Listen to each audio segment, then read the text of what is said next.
Yogi Ramsuratkumar ki Jai. Sarvam Yogi Ramsuratkumar Arpanastu.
With our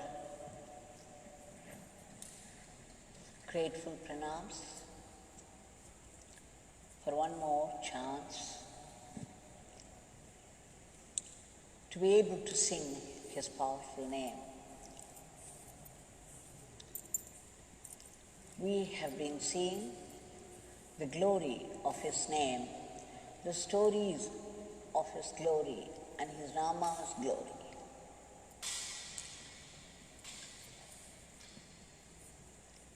Yogi Ramsuratkumar is Kripa Samudram, is the ocean of grace, the ocean of Leelas. We happen to see a few drops from that huge ocean. Even that is enough to give us a glimpse of what Yogi Ramsuratkumar really is. Now let's shift to the early 80s. Sri P. Ramachandran, the then governor of Kerala state, had a great veneration for Bhagwan, very devoted to Bhagwan. He would come and have darshan of Bhagwan whenever he possibly could.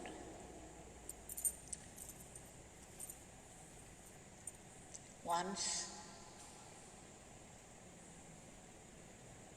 all of a sudden, without any warning from inside, he fell unconscious, and while falling, he hit against one of the rods of a window.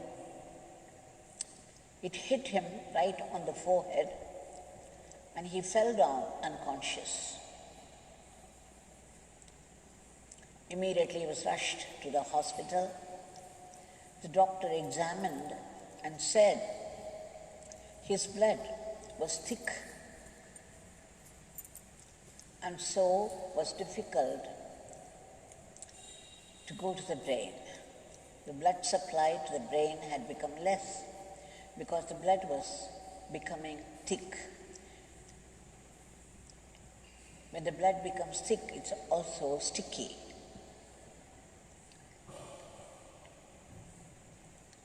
So they said it's all because he was not drinking enough water. And then, of course, they gave him some treatment. And 2 days after, he went for darshan of Bhagwan at Sanadi Street House. He went with his nephew, Shri Hariramji. When they went inside, Bhagwan welcomed them, and then immediately Bhagwan, when Shri P. Ramachandran was about to sit on the floor, Bhagwan said, no, wait. And then he went, there was one bamboo chair, cane chair. Immediately he brought it and put it there and said, Ramachandranji, please sit in the chair. So because Bhagwan was saying it, he was seated, and then Bhagwan sat down on the floor. He did not ask Hariramji to go and get the chair. Bhagwan did it himself. Such was his care and concern for Sri Ramachandraji. But as soon as Bhagwan sat down on the floor, how could Ramachandranji sit in the chair? Immediately he got up, he said, Swamiji, how can I sit here when you sit down? I would also sit down on the floor. He could not do it medically because he had some problem.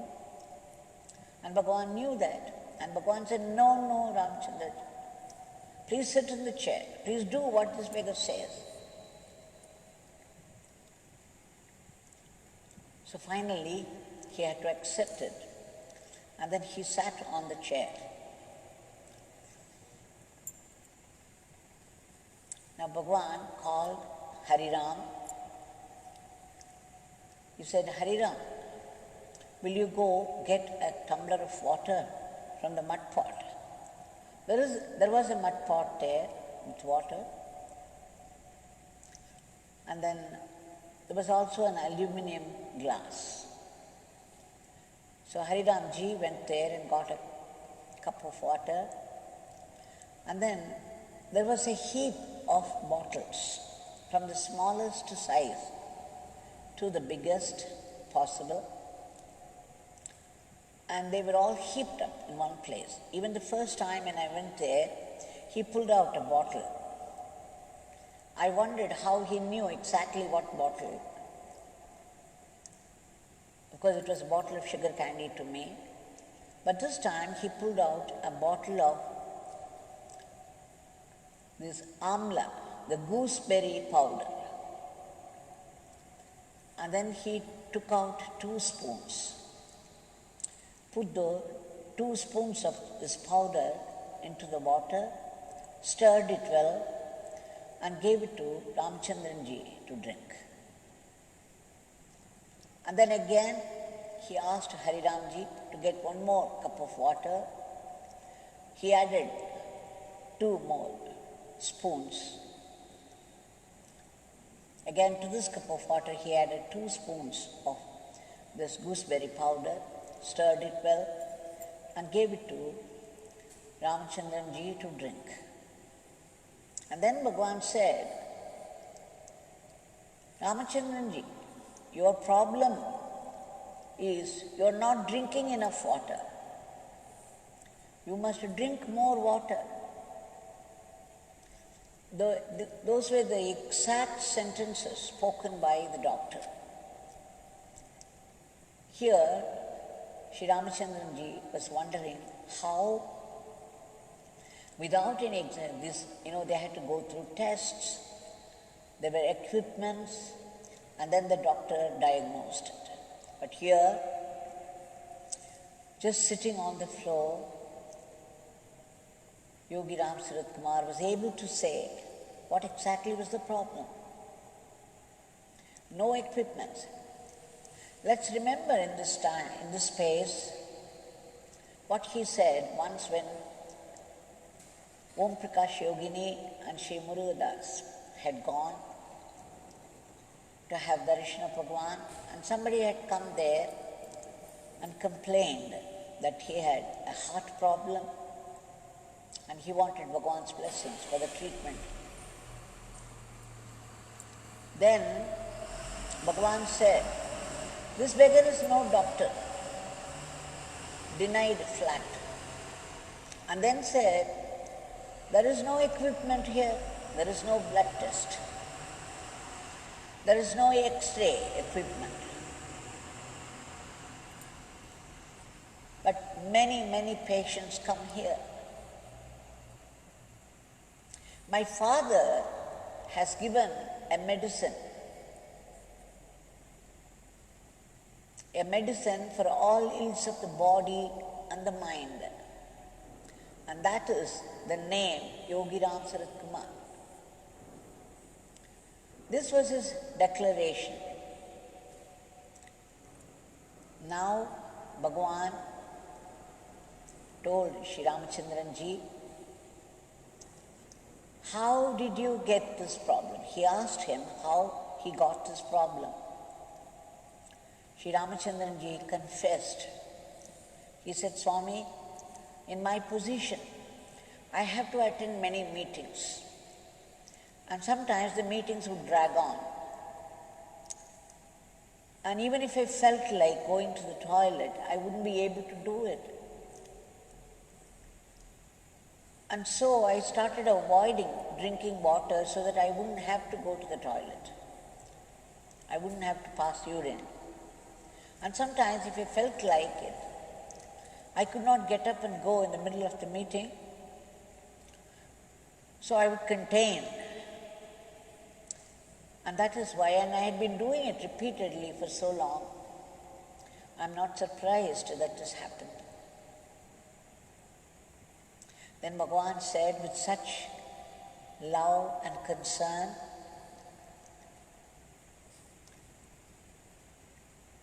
this beggar wants you to take every day in the morning, first thing, 2 cups of water. Each cup of water with 2 spoons of this amla powder, this gooseberry powder. You take 2 cups of water, you will never get this problem. So Bhagwan's medicine. Bhagwan also had said, Nama for the mind, and Nellika, Amla, gooseberry for the body. So Bhagwan was suggesting gooseberry powder mixed with water was the solution, was the treatment for this. So it's also a hint for us, because Bhagwan had said, hadn't he said, that whenever he gave blessings to somebody in some situation, it's meant for all those people in similar situations. It's been blessed once for all. So anyone who has this kind of problem can try out this and benefit from Bhagwan's blessings. It's not exactly the amla water, it is Bhagwan's assurance, Bhagwan's promise. That would help us. Now there's another scene.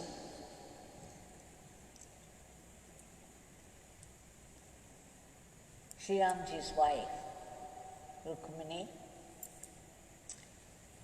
all of a sudden she developed a pain in the neck, which became increasingly unbearable. So she started to cry, unable to bear it. And then Sri Ramji had come back by then from States. When he found his wife in this condition, he took her to the doctor, and the doctor said it was cervical spondylitis, because she was getting dizziness and the pain was too much. Sometimes she would vomit. So the doctor, after examining her, said that it was C3, C4, C5. 3 bones have been affected. It's a wear and tear, and that's why the problem. And he said she had to go through treatment for that. Usually, they would give this traction. They would make the patient lie down and put some kgs and hang it down from the spot. So the doctor said the treatment is very necessary, and if it is still worse, and they may have to go through some surgery also. But before taking up any treatment for that, they wanted to come to Bhagwan to take his blessings. So when they came, Bhagwan welcomed them, and then Bhagwan made Hariramji, made Rukmini sit behind him, behind Bhagwan. When she was seated, Bhagwan asked Hariram to sit with her. And then Bhagwan said, Hariramji, you put your left hand on the spot where it pains. You ask her, and you put it exactly there. And then Bhagwan said, you put your right hand over your left hand. Hariramji, now a little excited, knew that some treatment was in the way, and he immediately put his left hand first, just as Bhagwan said, and then the right hand over that. And in so doing, he pressed hard. And of course, Rukmini felt this, the impact, but of course she wouldn't say anything. But Bhagwan, who was seated in the front, said, Hariramji, I only asked you to put your hand gently. Put your hand gently, don't press hard. When he said it, both of them were astonished. Hariramji wondered how Bhagwan knew, even Rukmini was not complaining. But Bhagwan knew, and Bhagwan said so. So he relaxed his hold. And then Bhagwan now, when the setting was ready, Bhagwan got up and turned to them, and 3 times he waved his hand fan, as though he was fanning them. 3 times he did that, and then said, Rukmini will be all right. She'll be free from this neck pain forever. 5 minutes, the treatment was over. How much time they would have spent had they gone to the hospital and gone through all those treatments.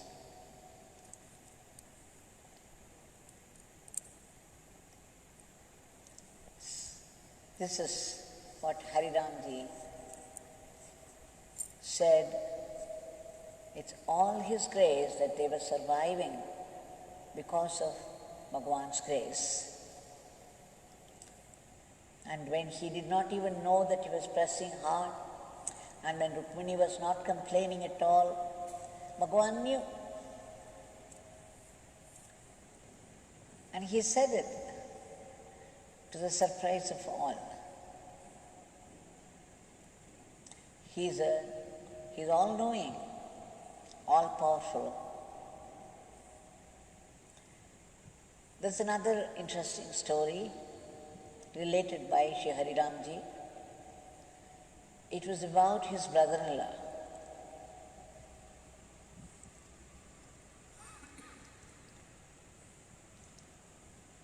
This brother-in-law is a younger brother-in-law.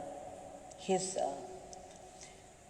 was an unemployed youth at that time, and the government had plans for this unemployed youth, and there was one particular plan. He was granted by Hindustan Petroleums Limited a license for a petroleum bunk. But then he had to find a land, a suitable land, and set it up within 6 months. Otherwise, the license would be taken away.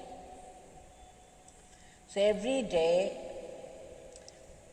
I think it's somewhere in Krompet, National Highway, he would go there looking for a land. Every time he found one, he would be told by people, it belonged to Indian army. So the next day again he would go, wander, search for it in vain. And it went on for nearly a month, and every day he was going and searching for a land, and nothing would happen. So finally he begged his brother-in-law, Hariramji, please take me to your Swamiji. I have to do everything within 6 months, and I'm not able to find the land. Whatever land I find, immediately I'm told it belongs to the Indian army, the whole lot. And then Hariramji put one condition. Hariramji said that whenever he went to Bhagwan, he would never ask for anything.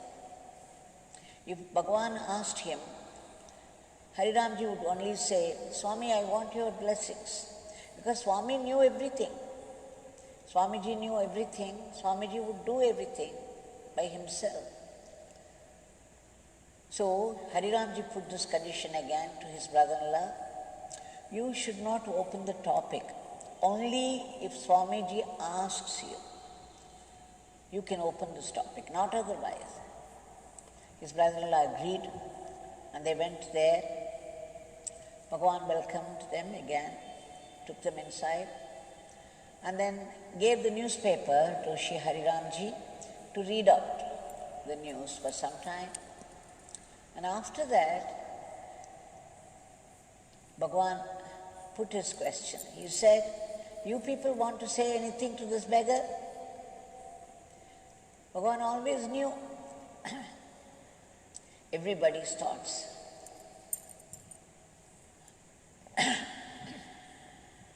Not only of those people who were present, even if he had a passing thought miles away, in some other place, he would know it. Next time when we went there, he would say that. He would single out that particular thought and say. Now we would have forgotten it, but then he would say it very particularly. You had this, you thought like that. You would be taken aback. So when these people, when Bhagwan himself asked, do you people want to say anything? Then brother-in-law got his chance to explain what the problem was about. And then Bhagwan said, do you say that there is no land at all? Yes, Swamiji. Every time I find a land, they say it belongs to the Indian army. I can't find any land there, and the time is running out. I have to do it before 6 months. Then Bhagwan said, no, there is a land. There is land there. You go find out. And then more particularly, Bhagwan said, you go tomorrow and find out. You find the land. Bhagwan, sitting there in Sannadhi Street house, knew there was land available for his project. When this man was going there every day, searching, wandering everywhere, searching for it, but in vain. So this man, this brother-in-law thought, how could he know there is a land? I've been going there every day. And then Bhagwan knew that he knew that Bhagwan knew that. And so the next day promptly he went there. When he went out looking for a land, the same spot, a little beyond, he found a man doing something on a particular land. For the first time he saw somebody there, so immediately he rushed there and asked this man. Even before he asked, the man who was working on the land said, you have come to look for a land? Yes. You want to buy a land? Yes. Even this land is for sale. If you want, you can buy this land. Just see how he volunteered information. Bhagwan had put somebody there to volunteer this information. And naturally the brother-in-law was struck with wonder. And then he was very happy that he could find it. And the job was done. There's another brother-in-law of Hariramji who had fallen down and broken a bone at the elbow. And he was admitted in the Apollo hospital, and the treatment was given to him. When Hariramji asked him if he was all right, he said, yes, my hand is normal now. So next time Hariramji went to visit Bhagwan, Bhagwan of his own accord asked him, what about your brother-in-law? How is his hand? Hariramji said, Swamiji, he is okay. It's come back to normal now. Immediately Bhagwan said, no, Hariramji, his hand is not all right. You ask him to come here, come and see this beggar.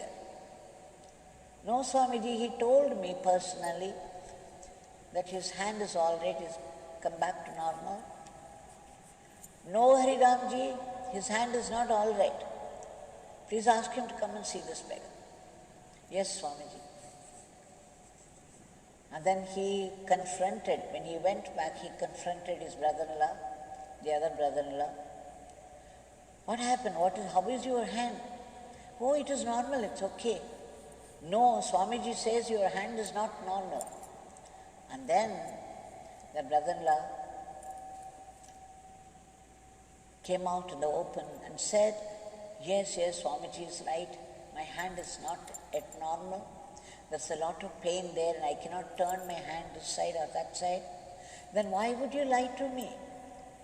Because you spent so much money on me for this treatment, and you would feel very bad if I told you that the hand is still not all right.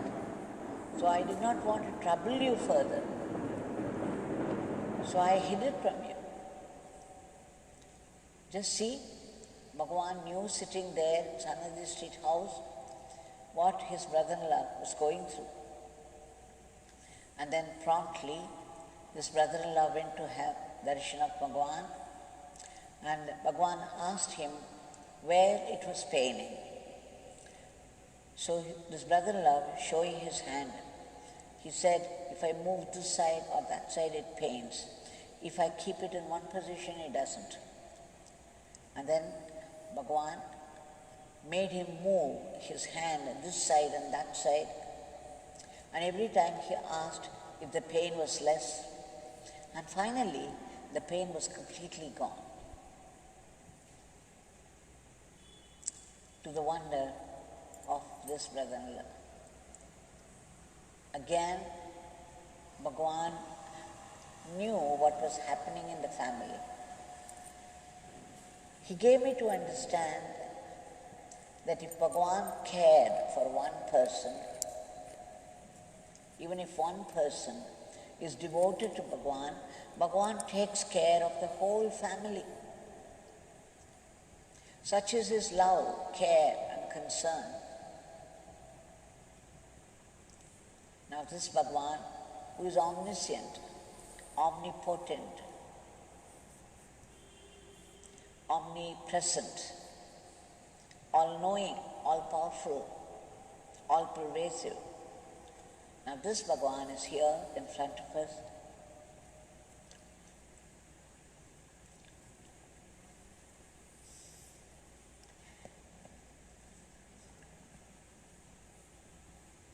I remember another incident. Shri Hariramji reported that once he had gone with his family in search of Bhagwan, they found the door of his house locked. So immediately they rushed to the temple, guessing that Bhagwan could be there. And Bhagwan was there. He was seated near the Ganesh Murti shrine. And these people went and prostrated before him, and Bhagwan made them sit by his side. Now at the time, a mendicant who used to pluck flowers for Arunachaleshwara, he came carrying the flowers, and then he greeted Bhagwan and Bhagwan greeted in turn, and the way they looked at each other and talked to each other, Hariramji felt that they knew each other very well. And then Bhagwan asked this mendicant, "Did you eat anything?" This mendicant said, "No, where would I get food? You get food. There are so many people bringing food for you. Who would bring food for me? I'm only a mendicant." And then Bhagwan, little this mendicant know how Bhagwan had suffered. Hadn't Bhagwan suffered for 3 days, 4 days, even without a cup of tea? People could say anything, but Bhagwan was different from all that. Still Bhagwan smiled and said, "Okay, now you go inside, hand over the flowers and come. Your food will be ready here. By the time you come back, there will be food here waiting for you." This mendicant laughed and then went inside.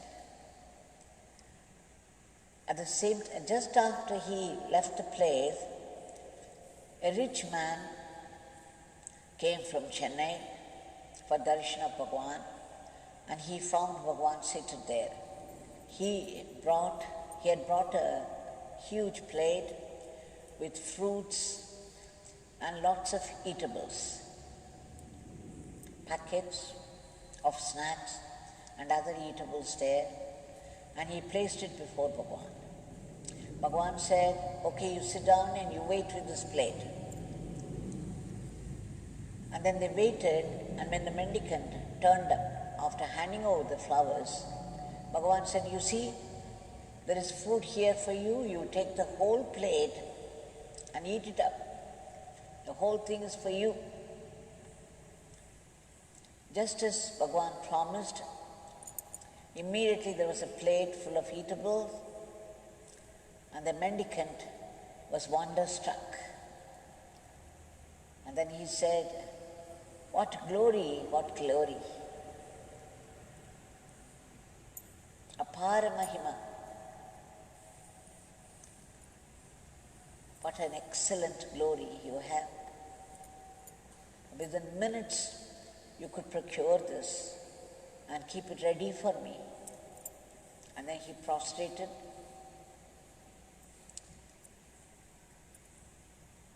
took that food. Now this Bhagwan, who knew if somebody had not eaten and asked him and got the food ready within minutes. Such is the care and concern of Bhagwan for people, and this caring, compassionate Bhagwan is right in front of us with his hand raised in blessing. We shall submit our today's prayers at his feet. Bhagwan, thou art omniscient. There is nothing that you do not know. Thou art omnipresent. You are all pervasive. And there is nothing that you do not know. There is nothing that you cannot do. You are Sarva Shaktiman. You are all powerful. We beg you for your immediate divine intervention to free the entire world from the clutches of this dreadful virus and bring back normalcy. Bhagwan, this teeny tiny virus has caused enough damage already. It's played havoc in the world already. Only you could stop the spread of the disease. Only you could remove the panic from the hearts of people. We appeal to you again and again, soulfully, to do something immediately. They have announced a vaccine, and the vaccination drive is on. Bhagwan, please enter this vaccine and see to it that it kills this virus. And please give a boost to the economy and support all the steps towards its improvement. And Bhagwan, all those great brave soldiers who are working in the field, fighting the disease at the very risk of their life,